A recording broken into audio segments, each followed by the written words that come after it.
Welcome to Caleb and Brittany's YouTube channel. In this video, we are going to share our love story and some juicy details. People are always asking us how we met, and we love sharing the story because it is just so evident that God brought us together, and our story is really special. So, you want to start us off? Well, I don't know how to start us off because I know you've got some questions to ask, and I'm a bit worried about what they are, but we're just going to share what we met. Is that where we start? Yeah, let's start with how we met. Okay. Well, we met at church camp.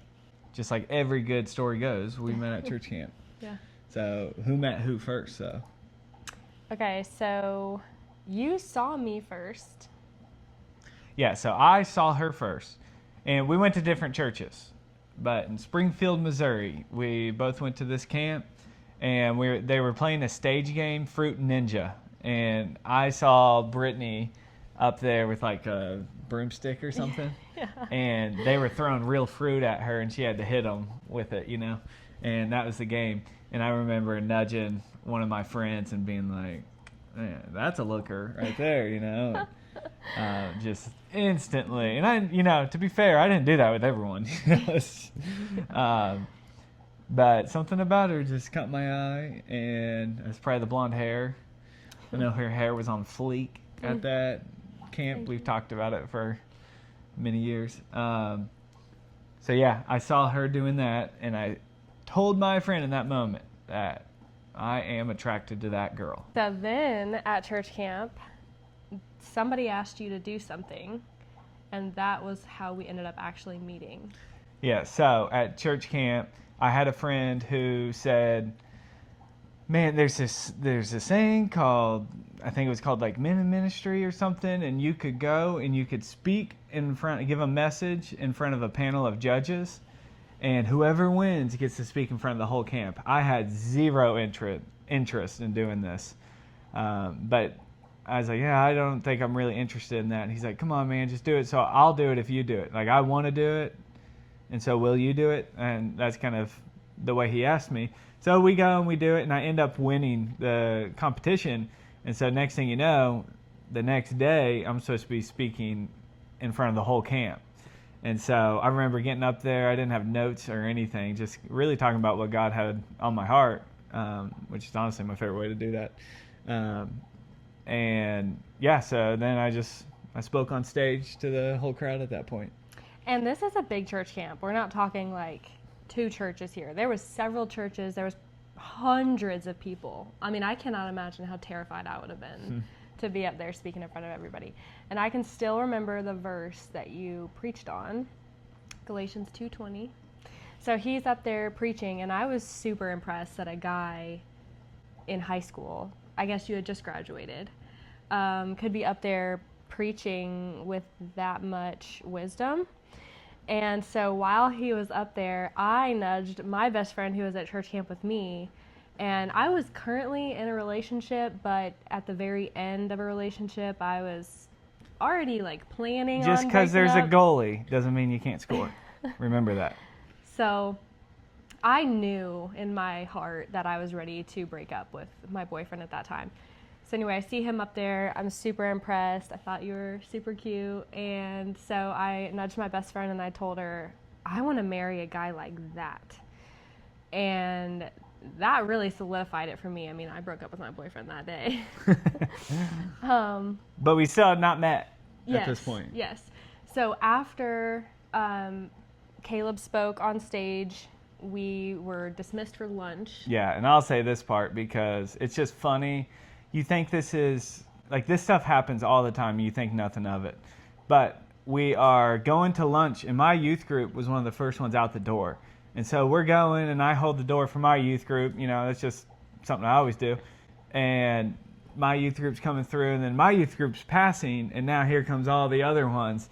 And I'm thinking, who am I going to slam this door on?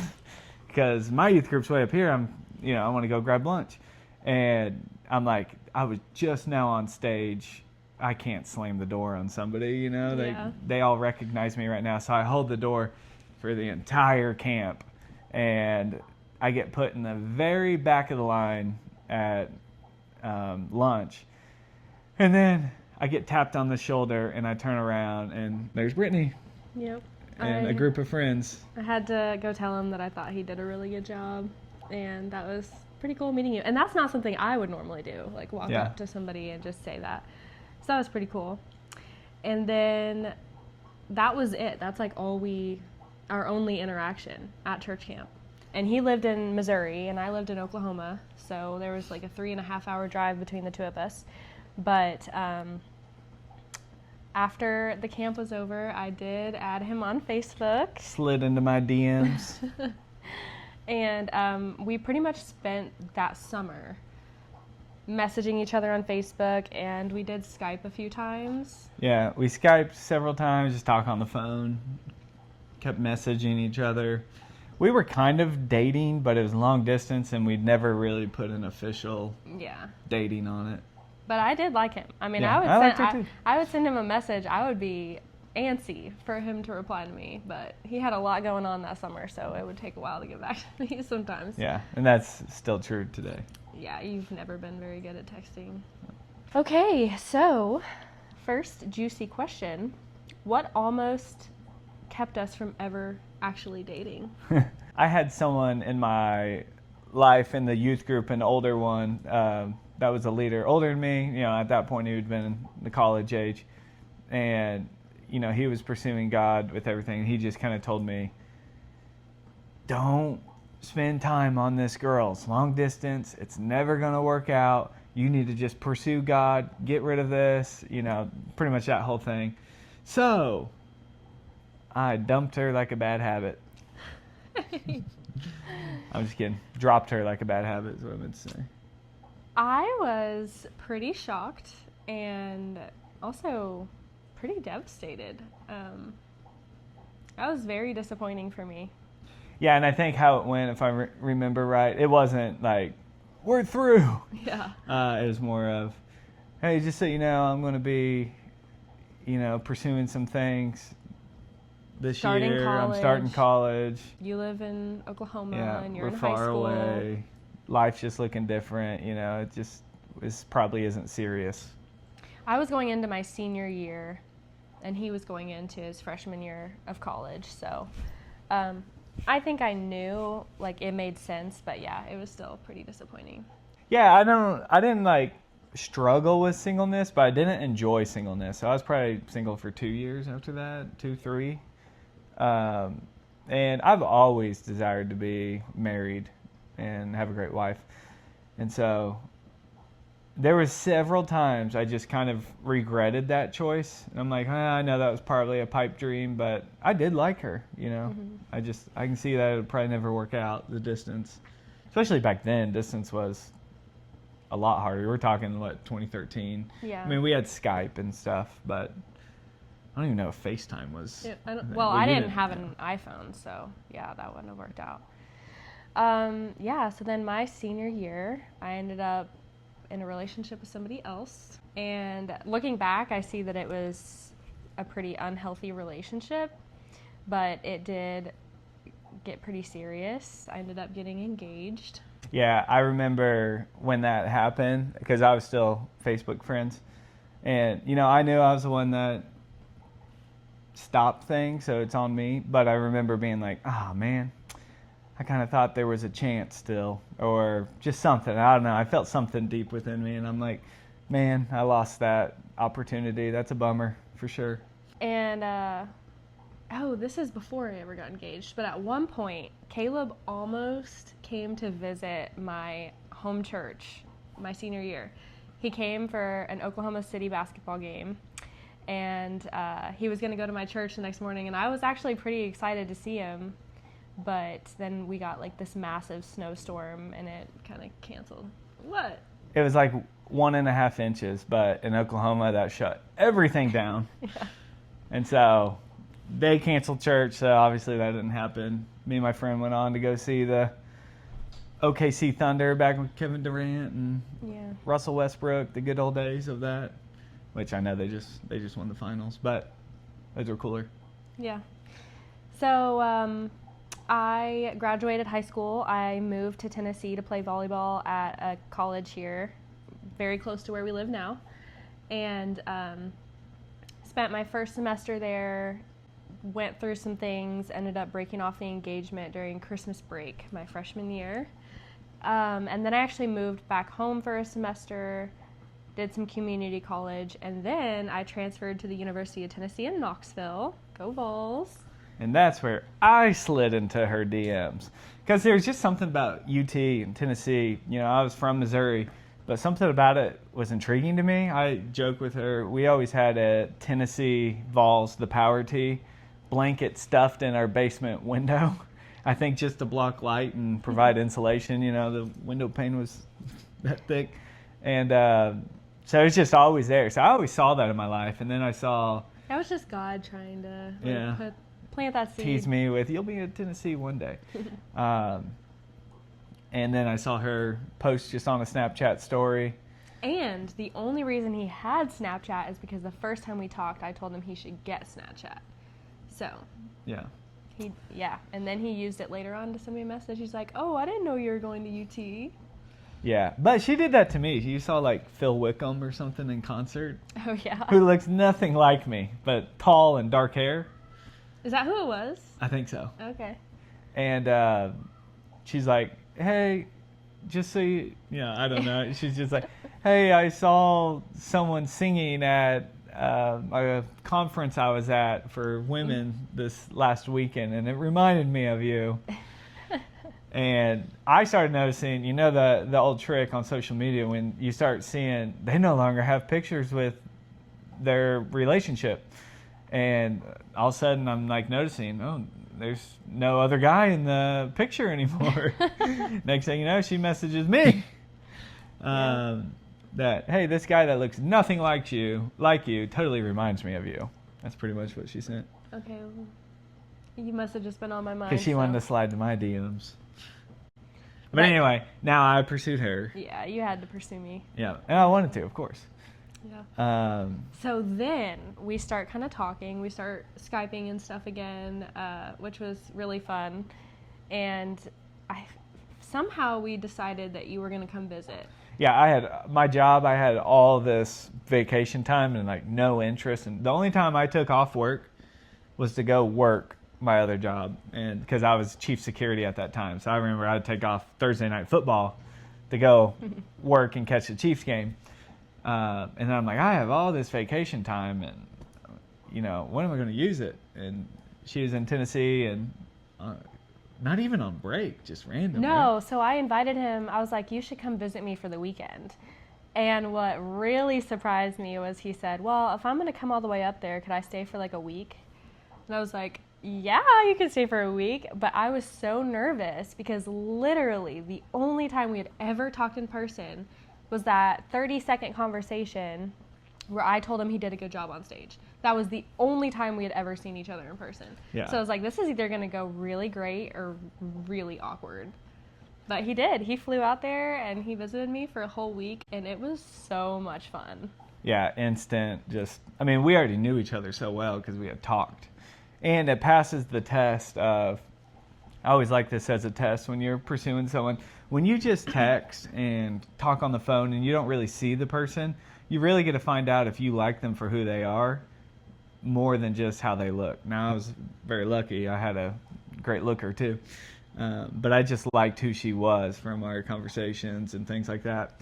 So as soon as we go and we meet in person, it was super easy. Instant best friends. Yeah, I remember picking him up from the airport. Yeah, what was seeing me in person, what was one of your first Oh my gosh. thoughts? I was just like filled with butterflies. And it was like, I feel like honestly that stage fright feeling of where your whole body just kind of like goes numb for a second or something. And what was your first thought? I remember thinking like, whoa, she's way taller than I expected. Yeah. Which was not a bad thing in any way. I loved it. But you had your cowgirl boots on, and I was just like, man, she's way taller than I expected. And I love how tall Caleb is. He's like 6'4" with shoes on. I'm 5'9". 6'5" with Air Maxes. Yeah, so I'm like 5'10" when I have shoes on with a heel. So, yeah, back then I would wear Miss Me jeans and cowgirl boots every single day. And that week that he came to visit, we had some pretty fun times. We went and played disc golf together. We went and did putt-putt was our first date. Committed crimes. Yeah, so he got to Tennessee like the day before Halloween. It might have been the day of. Okay, so Halloween, and we wanted to carve pumpkins together. And so we went to all these stores. We went to Publix, Walmart, all these places, and everybody was sold out of pumpkins. And so I was in a sorority at the time, and so we went to Sorority Village on campus and drove around to one of my sorority's like enemies. And we stole pumpkins off their front porch, got in our car, zoomed off, and went back to my apartment and carved our pumpkins together.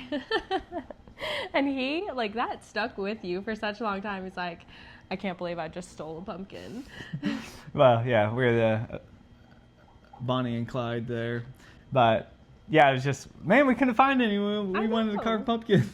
And then so it's kind of a funny thing, but. We tried to go on, like, a haunted hayride or something. We drove, like, 45 minutes to go to this haunted hayride, and then we got there right after they closed or something. Yeah. And you're right. It was the day before Halloween I got there, because on my way to the airport, I had to leave at like 4 a.m. My brother was driving me. In the middle of the night, I am throwing up upstairs and downstairs, if you know what I mean. And it was China King or something I had like a day or two before. Just seemed like food poisoning or something. And I'm like, I spent almost $700 on these round trip tickets, which is crazy to fly to Tennessee. Yeah. And my brother's driving me there, and I remember he'd have to pull over on the side of the interstate for me to throw up, and I fly there, and I'm not feeling good. And I got there, and she made me a plate of potatoes, and it helped me feel better. Yeah. Who would have known? I was not much of a cooker. I was like just learning how to cook for myself. I liked it. He got there, and I just made a big old batch of potatoes and roasted them. So he's hungry. He's been thrown up, and so I just gave him a big old plate of potatoes. Yeah, it helped, and I felt better as soon as I was around. Good. But I always say, I don't care what you make me. I'm just thankful you make me something. I don't care if you give me peanut butter and jellies for dinner. It sounds like a great dinner. Yeah. Now, obviously, we like health, but. I love that about you, though. Like, yeah. You can take something simple. It doesn't have to be fancy. I'm just so thankful if someone makes it for me. And that's not to say I don't help with dinner ever. But I love just getting to enjoy it. And then I made, because think about it, like, as a college student, it's kind of difficult to make a full course meal. So then later I made sweet potato casserole and gave him a big plate of sweet potato casserole, and I did not know this, but he did not like sweet potatoes. So to this day, I feel like he's a little scarred from how much sweet potato casserole I made him eat, but he still tries it one bite every Thanksgiving. Yep, I try it to see if they say your taste buds change. I more think your brain changes and whether you say you like it or not. So I try it every time, and man, that's a salty. Ugh. It's supposed to be just salty. Not, the sweetness in that just. Yeah. We had really good times though that week, and then I still remember the feeling of dropping him off at the airport after the week was over, and that was pretty rough. Deflating. I remember calling my mom right after and telling her about it, and I mean, I definitely had some very real feelings, and I was pretty bummed to have to watch you leave, and I was terrified of getting hurt, so those feelings really scared me, I think, but I missed you. Yeah, I did too. I loved it. It was awesome, unlike any friendship, attraction, everything that I ever had. Mm-hmm. Oh, another moment from that first week was our first kiss, which happened during a pretty cool moment for you. Yeah, I grew up a crazy Royals fan. My email address was royalsfan36@yahoo.com. And just everything Royals. I could tell you the players' birthdays and their kids' birthdays. The only internet I knew how to go to was royals.com. And dude, I could type that so fast. Obviously, if you don't know about the Kansas City Royals, they're a low market team and they've sucked forever. But they had a great farm system, and they were coming up, and the year would have been, what, 2015? 2015. Oh, yeah. Yep. And they won the World Series, and the night they won the World Series, we had our first kiss. Yep. Like, right after the game. Yeah, either. I feel like they just won, and then we kissed and started making out. And I was kidding. Okay. Not that juicy. Give them what they want. Yeah. No, I was kidding. Okay. That didn't happen, Mom. Just a quick kiss. What was the most awkward moment early on? I remember this. It was during that first week, and we were just like talking, joking around in the kitchen, and I smacked you on the stomach. Do you remember that? And you accidentally farted. Yeah. You punched me in the stomach. I mean, you're going to blow the gas out. You know? And I just felt so bad. I was like, I cannot believe I just did that. And obviously, you know, when you're dating, you try to hold it in as long as you can. Yeah. Well, that didn't last long. I'll tell you. I picked her up over my shoulders one time. This might not be the first week. This was probably months and months and another visit. But there was one time I just pick her up over my shoulder. And so her head's hanging behind me. And I hear her go, "Did you even wipe?" And I was like, what in the world? So distraught. This is like, is she serious? This is terrible if she's serious. And of course she's just kidding. But that scarred me. That was awkward. Yeah, I love creating like appalling moments. So that was good. I got him good on that. So now I tease her with that all the time. Yeah. So let's see. I dropped you off. You go back home.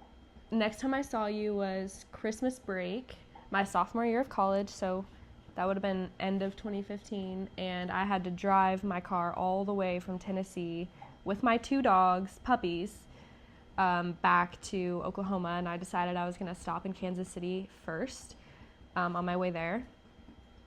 So I drove there with my 2 dogs and got to meet Caleb's parents and entire family for the first time. Big family.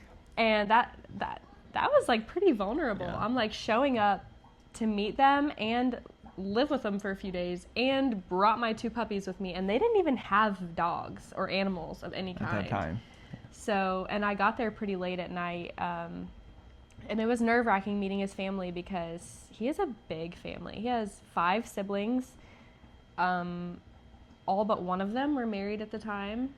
So they all had spouses and opinions of me. I'm just this Tennessee girl that they don't know.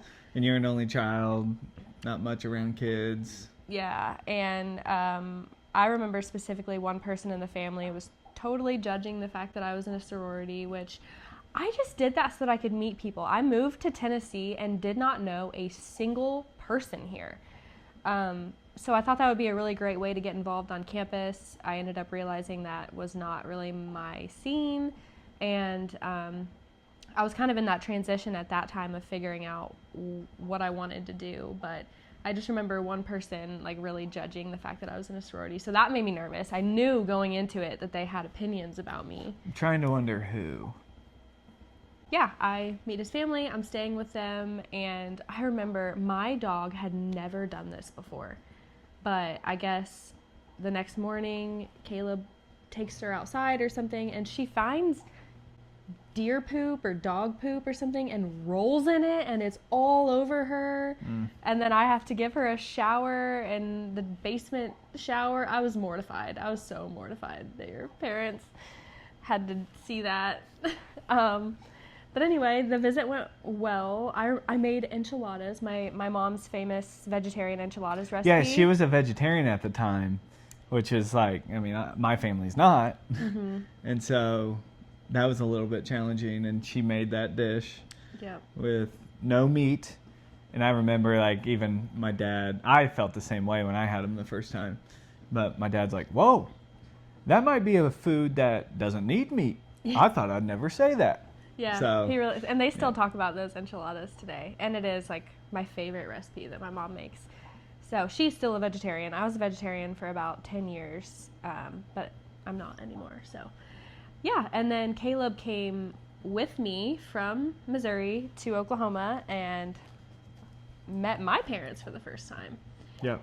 And stayed with me for a week or two in Oklahoma during Yeah, Christmas I remember break. they were outside washing the cars, I think. Okay, yeah. Cleaning the truck, maybe. Something like that. Yeah. And they met Caleb. He stayed with us for a week or two. We got to spend New Year's together. And then he rode with me, probably drove me most of the way, back to Tennessee for second semester that year, and then ended up flying back to Missouri again. And I've got a funny story of when she was at our house one of the first times. This is another awkward moment.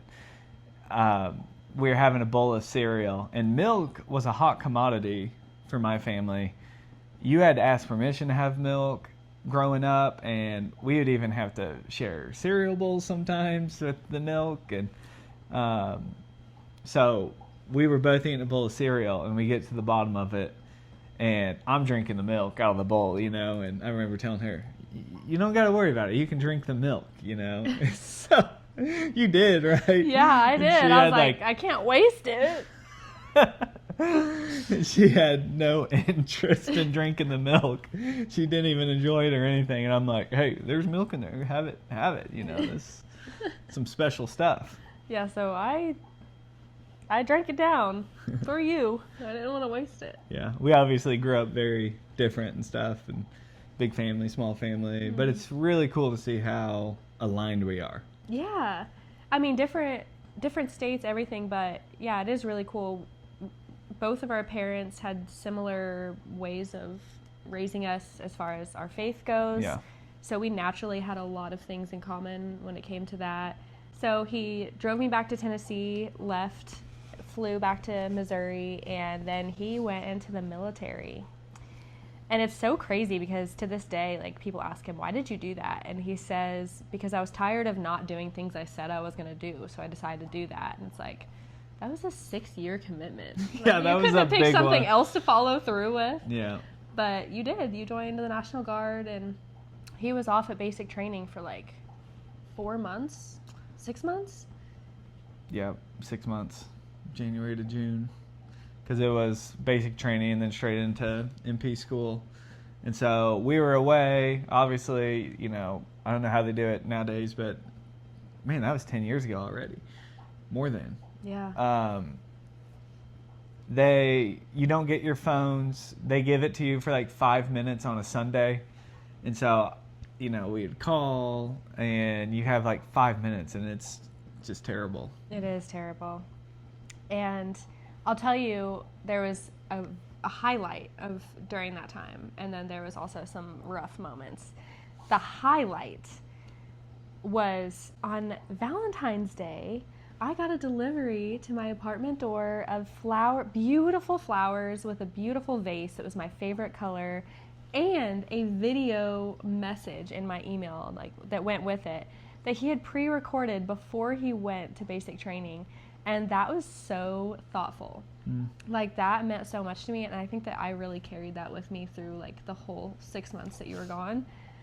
But I was very scared of getting hurt, and I think I was scared of the feelings that I had for him already at that point. So when he left, I just channeled all of my feelings into anger because I, like, did not want to get hurt. So I was just kind of mad at him for being gone. I would get mad that we'd only get 5 minutes to talk, and I was not the best during that time. Sometimes he would call me, and I would not answer because I didn't want to only be able to talk to him for 5 minutes. So I'm like, I'm not even going to answer. Yeah, let's roll into the question about the red flags right here. Yeah. So yeah, I mean, obviously, we still did. We had conversations, but sometimes it'd be a couple weeks, and I remember writing a letter to my sister and telling my friends at basic training and stuff that we're probably going to break up when we get out of here. And then you. Yeah, I think I was kind of ready to break up too. But I was talking with my mom about it, and she was like, listen, just go to his military graduation And then if you still feel the same way after you've seen him again, then break up with him. And so I did. I drove all the way out there. Great wisdom. That was, yeah. That's what kept us together. Yep. So I drove all the way out there for his military graduation, and I was so nervous. And I think I knew that your family knew that we weren't really doing very well. Which I don't think they did much, but. And that, I feel like the first day was a little, there was some feelings going on of like, I'm nervous to be around you right now. Well, it was awkward because they also just told us, you can't have PDA in uniform. And we're all in our dress blues and stuff, and you get a day of family day before the graduation. And my whole family's around, Brittany's around, and so it was a little bit of an awkward day, but it was a good day. I also kind of felt like he was lying about that rule just because he didn't know if he wanted to be with me anymore. So you're like using that as an excuse. Yeah, no, I wasn't lying about that. Okay. I really did. So, but we did the graduation. It was a good day. And then I went back with Caleb's family and stayed with them for like a week or something. And we just clicked again, right back to how things were. We were just meant to be best friends. So that definitely saved our relationship, me going out there, because that was a very rough time when he was in basic training. And everybody else was doing so good at writing him letters, and I was not. But I did make up for it later on. One time he had to go for a whole month for training in the summertime, and I wrote him so many letters, and each one had a title on it, like, open this when you're feeling happy, open this when you're feeling sad, open this when you're feeling lonely, like all these different things, and sent it with him. So I more than made up for it, I think. But yeah, you were really romantic. Were? Well, you still are. I mean, look at this cozy vibe. He did all this for me.